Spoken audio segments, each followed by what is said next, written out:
आज पिक करेंगे इस डेकेड की वनडे टीम और आपकी वाणी में आपके सवाल मेरे जवाब।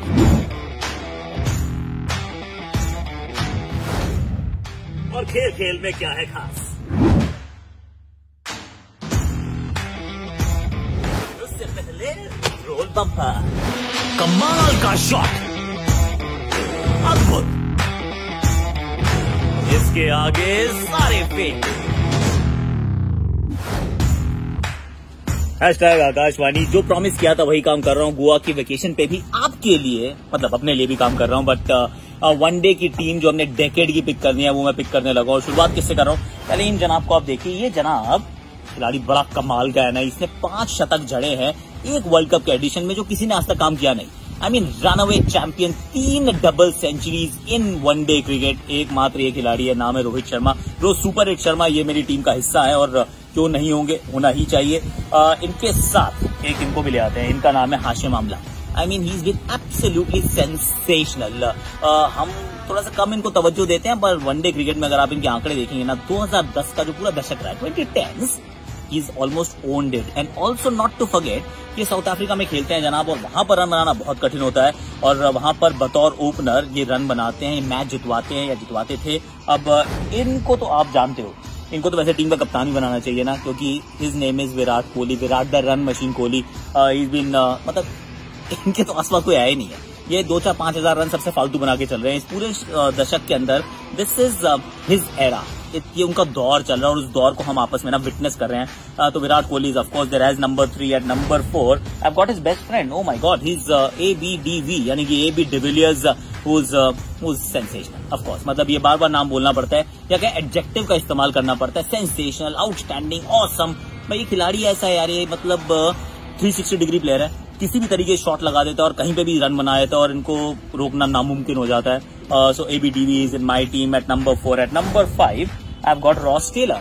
रॉस टेलर शायद आपने ना सोचा हो, लेकिन 2010s में towards the end of course उनका जो कद बढ़ता गया, जो वो ज्यादा अच्छा करते गए, he's been very very good in the latter half of that decade and therefore he's in my side यार। अब आप बताओ आपकी टीम में है या नहीं है, because एंड में नोट्स तो एक्सचेंज करने ना अपन लोग को। उनके बाद इन जनाब को तो खैर आप जानते हैं। देखिए 2011 2 अप्रैल वानखेड़े स्टेडियम, माही ने मतलब बल्ला घूमा और वानखेड़े पूरा झूमा। Mahendra Singh Dhoni, Mahendra Singh Dhoni is my wicket keeper. Mahendra Singh Dhoni is also my captain. Actually मैंने विराट को नहीं, मैंने इनको कप्तान बनाया है। विराट कप्तान अब लगता है बनने चाहिए, लेकिन अगर आप दशक की टीम पिक करेंगे ना, so you will have to go with Mahendra Singh Dhoni as the captain. So he is my captain as well. Now I have got Shakib Al Hasan. Shakib actually देखा जाए तो हर टीम का हिस्सा है। आप वनडे, टेस्ट, T20, ये हर चीज के रेगुलरली लगातार अच्छा प्रदर्शन करते आए हैं और इनको मैंने यहाँ पे इस तरीके से भी रखा है कि हालांकि बैटिंग में बहुत नीचे हैं, लेकिन ये आपको ओवर्स भी प्रदान करते हैं। और 2019 का जो वर्ल्ड कप है ना, ही ओन्ड इट। ही एक्चुअली मतलब उनका बॉस किया उन्होंने, and that was in England. तो इनका नाम तो भैया होना चाहिए। उनके बाद ये जनाब, इनका नाम है लासित मलिंगा। लासित मलिंगा शुरुआत आप देख लीजिए, अंत तक आते आते थोड़े से पीछे जरूर हुए हैं, लेकिन he is a damn good player यार। मतलब ये अगर हम दशक को कभी भी याद करेंगे ना, हम मलिंगा के नाम को जरूर याद करेंगे। उसके बाद ये जनाब है मिचेल स्टार्क। 2015-2019 2 वर्ल्ड कप में लगातार maximum wickets. I mean that's something, मतलब इतनी आसानी से होता नहीं है, ये काम इन्होंने किया। Last but not the least, this guy is Jasprit Bumrah and he is in my team. So that is my one day 11 for the decade and that's all for Akashvani. अब इसके बाद आपके सवाल मेरे जवाब एंड हैशटैग आपके। चलिए बाप की वाणी में आपके सवाल मेरे जवाब। और पहला सवाल ये ऋतिक पंजाबी का है। ये जनाब पूछ रहे हैं कि क्या श्रीलंकन साइड जो है वो उतना ही टफ कंपटीशन दे पाएगी भारत को जैसा विंडीज ने किया था। गुरुजी देखो ऐसा है, मैं भी जाऊंगा मैच कवर करने, गुवाहाटी, फिर इंदौर, फिर पुणे, और दिल तो बहुत कहता है यार जितना क्लोजली कॉन्टेस्टेड मैच हो ना, उतना ना कमेंट्री करने में मजा आता है, और जितना छोटा फॉर्मेट होता है उतनी एक दूसरे के करीब आ जाती है टीम्स। लेकिन you know what, I think it will be 3-0 in favour of India.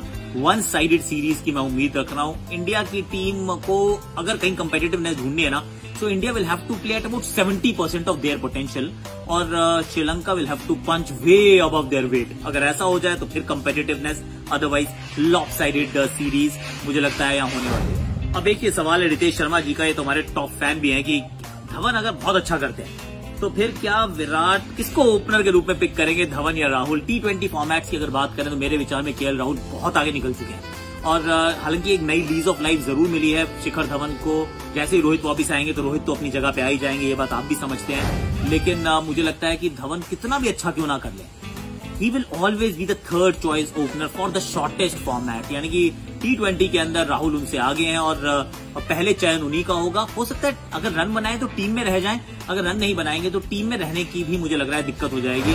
ये एक बहुत बड़ा मौका है, इस मौके को दोनों हाथ से पकड़ना पड़ेगा और अगर पकड़ लेते हैं तो 15 में जगह, अगर नहीं पकड़ पाते हैं तो 15 से भी बाहर 11 में खेलेंगे राहुल से पहले। मुझे नहीं लगता कि ऐसा संभव होने वाला है।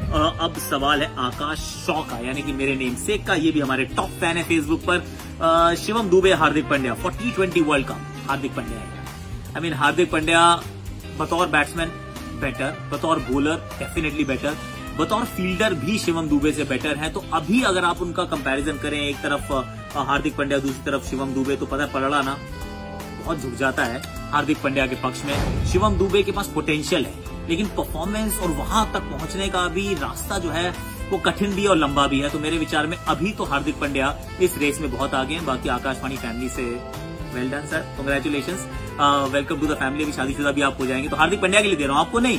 और हार्दिक पांड्या को आकाशवाणी फैमिली ने अभी कांग्रेचुलेशंस विश किया है, he is engaged now. Sarfaraz Alam, ये टॉप फैन का एक और सवाल है कि in this new generation of cricket, is it important that bowlers have the ability to bat? Yes, I think absolutely. क्यों? क्योंकि एक तो one dimensional players, sorry MSK not to you, but one dimensional players जो है वो ज्यादातर चलते नहीं है। आपको एक और चीज अपने खेल में जोड़नी पड़ेगी। पहले क्या होता था, पहले जो हमारे फास्ट बॉलर्स थे, हमारे जो बॉलर्स थे, उनको ना नेट में बैटिंग ही नहीं मिलती थी क्योंकि बॉलर्स ही नहीं होते थे, बॉलिंग मशीन होती नहीं थी, बड़ी लिमिटेड रिसोर्सेज थी। तो फिर जब शीना, जहीर खान, आशीष नेहरा, जितने भी लोग थे ना, आरपी सिंह, वो कहते यार बॉलिंग करो फिर जाओ यार, मतलब बैटिंग अगर करनी है ना थ्रो डाउन करवा लो, लेकिन नेट पे आपको बैटिंग नहीं मिलने वाली, बॉलिंग मशीन तो बिल्कुल भूल जाओ। तो अब जो है वो बदल चुका है। अब आप जितनी मर्जी बैटिंग कीजिए, आपके पास वो थ्रो करने के लिए 2-2 खिलाड़ी इंडियन टीम के साथ हैं। तो फिर आपसे उम्मीद की जाती है अगर आप बॉलर हैं तो कम से कम इतनी बैटिंग तो आती हो कि अगर दूसरे छोर पे बैट्समैन है तो you are able to just survive, stay there for as long as possible. और कभी मौका मिले तो वो लप्पे लगा के, जैसे उमेश यादव ने छक्के मारे थे ना, उतना काम तो आपको करने आना चाहिए। मुझे लगता है कि इट्स इंपॉर्टेंट और इसी वजह से आजकल ना तो टेल जल्दी आउट होती है और ना आप मतलब टेल को बहुत सारे रन बनाते हुए भी देखते हैं साथ साथ। तो I think it's important. Sarfaraz, अगला क्वेश्चन है, ये निहारिका राणा जी का क्वेश्चन है कि 4 दिन के मैचेस के बारे में मेरा क्या विचार है। आईसीसी ने अभी थोड़ा सा हवा में मतलब ऐसे तीर सा छोड़ा है, वो होता है, वो क्या कहते हैं, वो एक कुछ शगुफा छोड़ते हैं और भी बाकी सब लोग उसके ऊपर रिएक्ट करते हैं। तो वो they just want to test waters, कि ऐसा करते हैं कि अब वर्ल्ड टेस्ट चैंपियनशिप में 2023 के बाद से 4 दिन के मैचेस जो है वो कंपलसरी हो जाएंगे। क्या ये सही है, क्या ये गलत है? सी आई फील कि अगर 4 दिन का मैच कराना है तो एक दिन में ओवर 105 करवाएं। अगर आप एक दिन में ओवर 105 करा सकते हैं तो I am absolutely fine with it. But then mandatory 105 over, चाहे उसके लिए 7 घंटे मैच खेलना पड़े, 7.5 घंटे खेलना पड़े, लाइट जला के खेलना पड़े, भैया खेलो जरूर, मेरे एक दिन के 105 ओवर जरूर दो, तो फिर आप 4 दिन का मैच खेल लो। लेकिन अगर आप 90 ओवर कराने वाले हो, उसमें से भी 4-5 हर रोज वेस्ट करने वाले हो, तो फिर 4 नहीं फिर 5 दिन का मैच खेलना जरूरी है। क्योंकि कई बार होता है कि वो जब आखिरी दिन होता है, 425वां ओवर चल रहा होता है ना जब टेस्ट मैच का, वरना 450 ओवर का ये मैच होता है, 425 से 428 ओवर में कई बार आपको रिजल्ट मिलता है। So let's not do away with it. अगर 105 ओवर मिलते हैं तो I M okay. Last question is from अंश नारंग, ये पूछा सुपर सीरीज के बारे में। देखिए विचार तो अच्छा है, मेरे विचार में तो जितनी भी ओडीआई सीरीज है वो बायलैटरल होनी नहीं चाहिए, अब तो सब मल्टीनेशनल टूर्नामेंट होने चाहिए। लेकिन यहाँ से एक चीज जरूर लग रही है कि आप एक बार वो बिग 3 का जैसे आया था ना, वैसा ही कुछ, वैसे उसमें खुशबू या बदबू कुछ कहें वो आ रही है कि इंग्लैंड, ऑस्ट्रेलिया, इंडिया इकट्ठे हो गया और एक टीम को साथ में रखेगा। अब वो टीम पाकिस्तान तो हो नहीं सकती, वो टीम शायद न्यूजीलैंड हो जाए, शायद साउथ अफ्रीका हो जाए। लेकिन अगर ये 4 नेशंस मिलकर लगातार एक अपने बार हर साल खेलने लगेंगे तो हो सकता है कि फिर आप बाकी लोगों को ना, बाकी टीम्स को बिल्कुल इग्नोर कर देंगे। रेवेन्यू के लिए बहुत अच्छा है, कंपटीशन अच्छा होगा तो लोगों को देखने के लिए बहुत अच्छा है। Till you find tier 1 tier 2, अगर आप पूरे इंटरनेशनल क्रिकेट को, वनडे क्रिकेट को टियर 1 टियर 2 में अगर आप थोड़ा सा बांट दें तो ये ठीक है। लेकिन अगर आप ऐसा नहीं कर रहे हैं तो फिर मुझे लग रहा है कि आप बहुत सारे ऐसे नेशंस हैं जो इसमें कंप्लीटली मिस आउट कर जाएंगे। ये जो बड़े नेशन है, the stronger the richer nation will become stronger and richer, और वो जो गरीब नेशन, थोड़े से कमजोर नेशन है, वो फिर वहीं रह जाएंगे। तो मुझे लग रहा है वो पाने के लिए, वो जो इक्विलिब्रियम प्राप्त करने के लिए ना, इसको थोड़ा सा और सोचना पड़ेगा कि वो चौथी टीम कौन सी होगी, या फिर ये 3 ही क्यों कंपलसरी रहेंगी, क्यों नहीं आप थोड़ा सा और रोटेशन कर लीजिए। I am all for multi nation tournaments, लेकिन अगर super series becomes a reality then I do feel कि there will be a lot of nations that will land. खैर, आपकी वाणी में ये थे आपके सवाल। अब आखिरी दिन है हमारा इस स्पेशल का, जिसमें हम इस पूरे दशक के खेल जगत से जुड़े हुए भारत की जो टॉप मोमेंट्स है ना, उसको हम उस पर हम रोशनी डालते हैं। तो वो देखते हैं आज उसमें क्या है।